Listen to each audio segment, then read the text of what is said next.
Hybrid കഞ്ചാവുമായി സംവിധായകൻ ഖാലിദ് റഹ്മാനും അഷ്റഫ് ഹംസയും അറസ്റ്റിൽ. എക്സൈസ് സംഘം പിടികൂടുന്നത് ഛായാഗ്രാഹകൻ സമീർ താഹിറിന്റെ ഫ്ളാറ്റിൽ നിന്നും. ഇരുവരെയും സ്റ്റേഷൻ ജാമ്യത്തിൽ വിട്ടു. സമീർ താഹിറിനെ എക്സൈസ് സംഘം ചോദ്യം ചെയ്യും.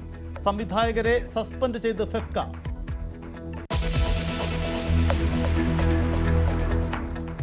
ആലപ്പുഴ ഹൈബ്രിഡ് കഞ്ചാവ് കേസിൽ ഷൈൻ ടോം ചാക്കോയെയും ശ്രീനാഥ് ഭാസിയെയും നാളെ ചോദ്യം ചെയ്യും.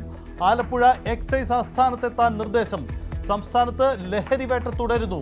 തിരുവനന്തപുരത്ത് എക്സൈസ് ഉദ്യോഗസ്ഥനെ ആക്രമിക്കാൻ ശ്രമിച്ച് ലഹരി കേസ് പ്രതി.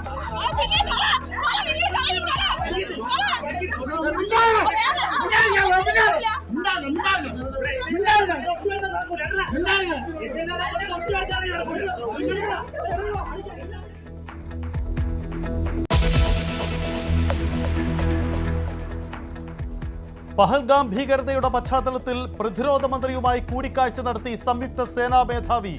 NIA-യുടെ 18-അംഗ സംഘം പഹൽഗാമിൽ ദൃക്സാക്ഷികളിൽ നിന്നും മൊഴി രേഖപ്പെടുത്തി. ഇരകളായവർക്ക് നീതി ഉറപ്പാക്കുമെന്ന് പ്രധാനമന്ത്രി. ആണവായുധങ്ങൾ ഇന്ത്യക്ക് വേണ്ടി സൂക്ഷിച്ചു വെച്ചിരിക്കുന്നുവെന്ന് പാക് മന്ത്രിയുടെ പ്രകോപനം.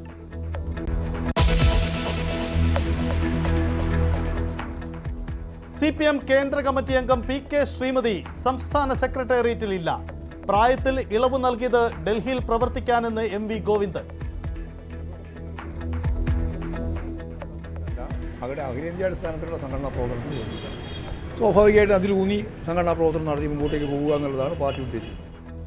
കേരളത്തിലുള്ളപ്പോൾ സെക്രട്ടേറിയറ്റിൽ പങ്കെടുക്കാമെന്ന് MA ബേബി.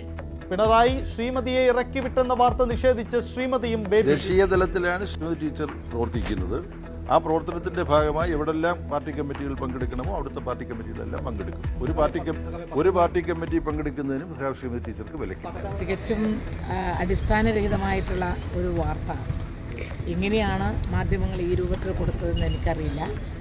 അങ്ങനെ ഒരു സംഭവം ഉണ്ടായിട്ടില്ല എന്നുള്ളതിനെ സംബന്ധിച്ച് ഞാൻ അപ്പം തന്നെ എൻ്റെ ഫേസ്ബുക്കിൽ അടിസ്ഥാനരഹിതമാണെന്ന് എഴുതിയിട്ടുണ്ട്.